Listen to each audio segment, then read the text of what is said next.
Un zeste d'info. Un zoom littérature dans un zeste d'info avec Charlotte Brich, notre stagiaire journaliste de l'ISCPA, l'Institut supérieur des médias de Paris.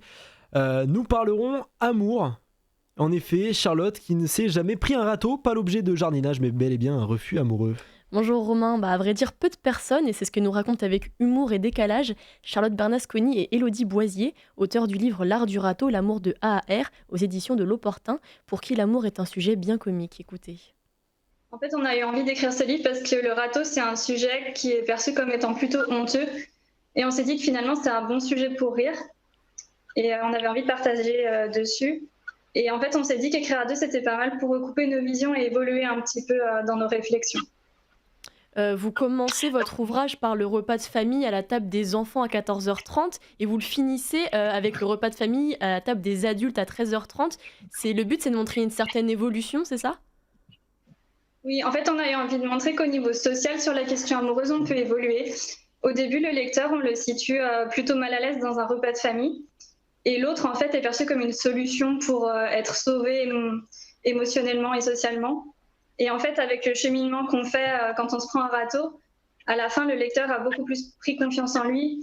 Et du coup, quand il est à la table des adultes, c'est une métaphore. Et c'est comme quoi, quand il a terminé, en fait, son râteau, je suis en train de m'embrouiller. Mais en gros, ce que je veux dire, c'est qu'on passe de l'autre qui est en train d'être représenté comme un sauveur à l'autre qui est là pour du simple et pur partage. Et dans votre livre, est-ce que vous racontez des histoires personnelles, des situations que vous avez vous-même vécues, que ce soit vous ou Élodie ?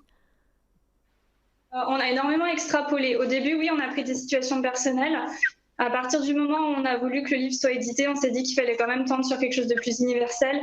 Donc on a fait un peu un mismatch entre toutes les histoires. Mais il ne faut pas avoir une autobiographie. Et donc votre ouvrage, c'est un livre humoristique. Pourquoi est-ce que avoir décidé de traiter le thème de l'amour de cette façon pour donc changer de ce que l'on a l'habitude de voir et de lire ? Oui, de prime abord, un râteau, c'est pas cool. Et nous, on voulait relativiser et puis écrire une sorte de remontant pour les personnes qui se sont pris un râteau. Parce que nous, on pense que le rire et l'autodérision, ça permet d'avancer dans la vie. Merci Charlotte Brich. À découvrir L'art du râteau, l'amour de A à R de Charlotte Bernasconi aux éditions de L'Opportun. Vous pouvez retrouver ce podcast en audio et vidéo sur notre site internet et sur notre application Radio Sensation.